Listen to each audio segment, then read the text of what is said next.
Merci Christelle Akoussa qui assure donc la réalisation de cette émission et aussi à Vao Richard qui est celui à fixer les images depuis ce matin. Monsieur Anno Quadio Eugène, bonjour. Bonjour, c'est bon. Vous nous venez du ministère des Transports et vous êtes le responsable de la communication du centre de gestion intégré de ce ministère. C'est cela. Et avec vous, on parlera évidemment de ce qui touche au transport, le permis. C'est cela. Merci, c'est Congo. C'est bon. Bonjour à tous les téléspectateurs.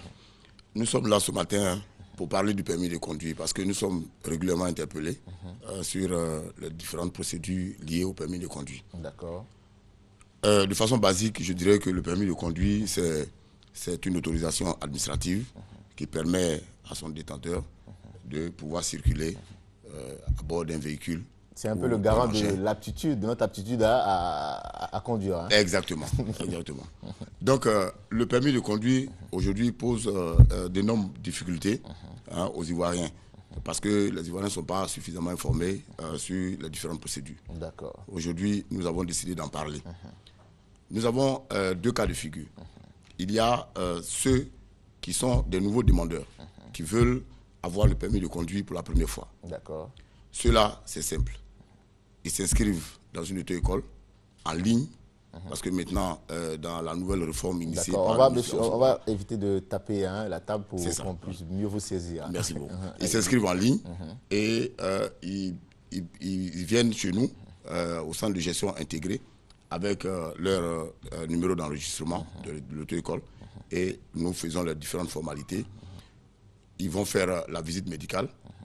Et quand ils ont leur certificat de visite médicale, ils se rendent à l'auto-école, ils font leur formation d'abord, ils passent les différents examens, l'aptitude au code, l'aptitude à la conduite. Et quand ils ont tous ces certificats, ils viennent chez nous pour que nous puissions éditer leur permis de conduire. D'accord. Je vais prendre le cas de figure de ceux qui ne savent ni lire ni écrire. Comment faire pour s'inscrire donc en ligne? Parce qu'aujourd'hui, c'est un nouveau procédé. Ils ont leur moniteur. Ils ont leur moniteur, c'est le moniteur qui fait l'inscription en ligne. Nous avons dans nos centres de gestion intégrés des machines qui leur permettent d'effectuer leurs opérations pour ceux qui n'ont pas d'ordinateur dans leur auto-école. Maintenant, la formation, ça se fait comme habituellement.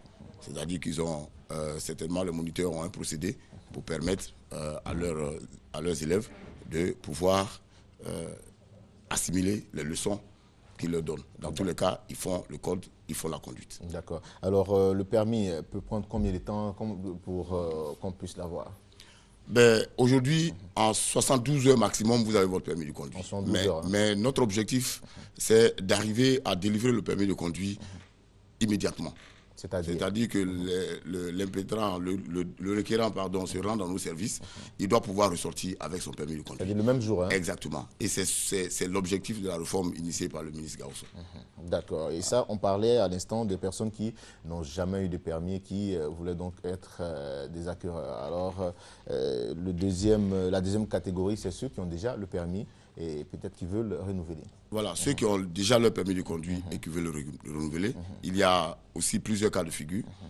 Vous avez des personnes qui ont entrepris toutes les démarches pour avoir leur permis de conduire dans l'ancien système et qui n'ont pas pu malheureusement l'avoir.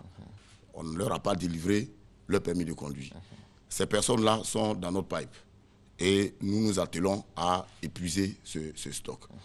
Ils prennent leur coupon, ils vont à la Direction générale des transports terrestres et de la circulation, qui est logée à la tour C, à la cité administrative.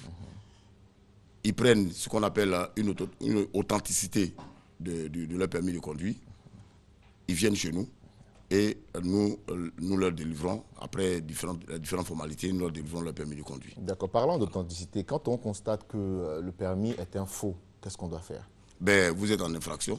On vous retire ce permis et puis il revient à l'autorité compétente de prendre les dispositions qui s'imposent. À savoir... Vous êtes passible de poursuite judiciaire. Ah bon? Vous avez fait du faux et usage de faux.